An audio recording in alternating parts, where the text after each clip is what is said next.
Though many believe this rivalry is so powerful that it sparked a war, known as the Football War, it is really just in its infancy.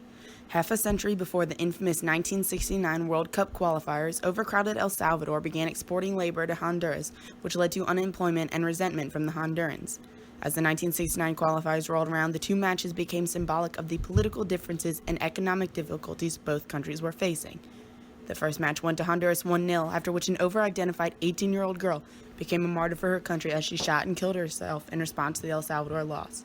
Game 2, El Salvador won 3-0 after burning the Honduran flag and instead raising a dirty rag of the flagpole. A third match had to be played to decide a winner. Taking place in neutral Mexico City, El Salvador won the game 3-2 and took the series. Hours later, they dissolved all ties with Honduras, which within weeks led to war, indicating the name Football War. Following the qualifiers and the war that quickly followed, the two countries would not play each other again until 1980 for fear of what it would mean for their countries. Since then, the two teams have played each other only 31 times, but playing these games has been competitive, with the average goal differential being just 1.48. It starts with James Z. Norris, who in 1926 tried to secure the Chicago franchise in the newly formed National Hockey League but lost.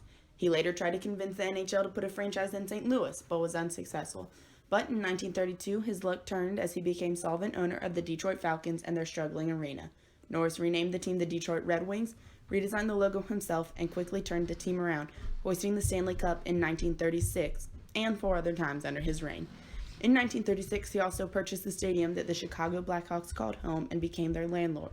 For the next 8 years, the Norris-Tobin ownership, as a rule, paid almost no attention to the Blackhawks, and nearly every trade made between Detroit and Chicago ended up being Red Wings heists. Upon his death, the Chicago franchise was given to his son James Dean Norris, and Detroit to his son Bruce Norris. Since these two teams first played each other in 1926, with Detroit winning 1-0, they've played each other more than any other NHL pairing. With a total of 812 meetings between the two teams, Detroit holds the regular season lead with 404 wins to Chicago's 309, but Chicago leads postseason with 43 to Detroit's 38.